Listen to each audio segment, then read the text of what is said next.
اهلا بكم. وانتوا رايحين تلعبوا الاهلي خدوا معاكم صوره البطاقه، خدوا معاكم صوره البطاقه وصوره شهاده الميلاد ووصل الميه والكهرباء والغاز كمان، وصوره من مؤهلك او شهادتك. مش كده كمان وبس، وخد معاك ذكرياتك الحلوه يا هلال اللي هي اساسا مش موجوده، وخد معاك ذكرياتك المنيله بنيله وعبيها في شوال يا الزول.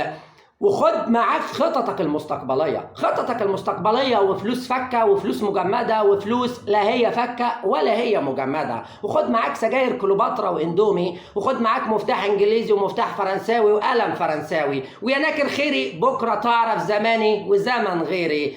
ومن الاخر استحاله تكسب الاهلي يا الزول، استحاله تكسب الاهلي يا الزول في استاد القاهره وسط 50,000 متفرج اهلاوي. عموما يا جدعان، والله حاجة تدعو للغرابة والدهشة لما تحس ان انت بلا فايدة في الحياة، بلا فايدة في الحياة. تذكر ان جمهور الهلال السوداني بيلقب الهلال بان هو زعيم افريقيا وما فاز ولا مرة اساسا بدوري الابطال، اما للاهلي اللي مسح بيكو نجيلة الاستاد ده يبقى ايه؟ سبحان الله، عالم مفهومش اساسا مخ.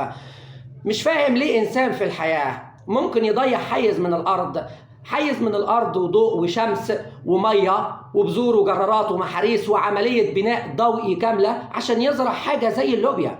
لوبيا يا هلال، لوبيا يا هلال، لوبيا يا الزول. والله العظيم ثلاثة الاهلي مسح بيكو نجيلة الاستاد. في واحد اسمه فضل موسى، نفسي اشوف الفيديو بتاعك دلوقتي وانت بتتكلم على الاهلي. عموما يا جدعان، بعيدا عن الانتماء، بعيدا عن الانتماء والمنافسه بين اي جمهورين في العالم، بين اي فريق وغريمه، جمهور الاهلي بيقدم ملحمه، بيقدم ملحمه من الجمال والروعه والابداع. مليون مبروك لكل جمهور الاهلي العظيم، وحلم ال11 بدأ من الان. دمتم في امان الله.